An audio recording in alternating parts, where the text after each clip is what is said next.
जय श्री कृष्ण दोस्तों। इस श्लोक में महाभारत के युद्ध के प्रारंभिक दृश्य का वर्णन किया गया है। यहाँ भगवान श्री कृष्ण और अर्जुन के युद्ध आरंभ करने की तैयारी का वर्णन है। इस श्लोक में इस्तेमाल किए गए शब्दों और उनके अर्थ कुछ इस प्रकार है। ततः, जिसका अर्थ है इसके बाद। श्वेतः हय युक्तः, इसका अर्थ है सफ़ेद घोड़ों से जुते हुए। महति स्यंदने स्थितो, अर्थात बड़े रथ में स्थित। माधव अर्थात भगवान श्री कृष्ण। पांडव अर्थात अर्जुन जो कि पांडु के पुत्र थे। चैव का अर्थ होता है और। दिव्य अर्थात दिव्य।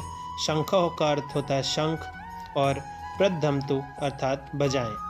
श्लोक का अर्थ है कि उस समय सफ़ेद घोड़ों से जुड़े हुए एक विशाल रथ में भगवान श्री कृष्ण और अर्जुन खड़े थे।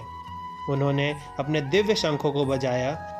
यहाँ पर माधव शब्द भगवान श्री कृष्ण के लिए प्रयोग किया गया है जो लक्ष्मीपति हैं, और पांडव शब्द अर्जुन के लिए प्रयुक्त हुआ है जो पांडु के पुत्र हैं। इस श्लोक में शंखनाद का वर्णन महत्वपूर्ण है क्योंकि यह युद्ध के आरंभ का संकेत था। शंख बजाना न केवल शत्रुओं को चुनौती देना था बल्कि सैनिकों में उत्साह और शक्ति का संचार भी करता था।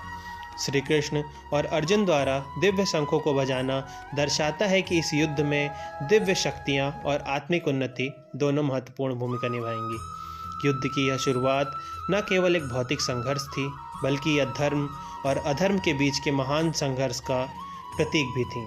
राधे राधे।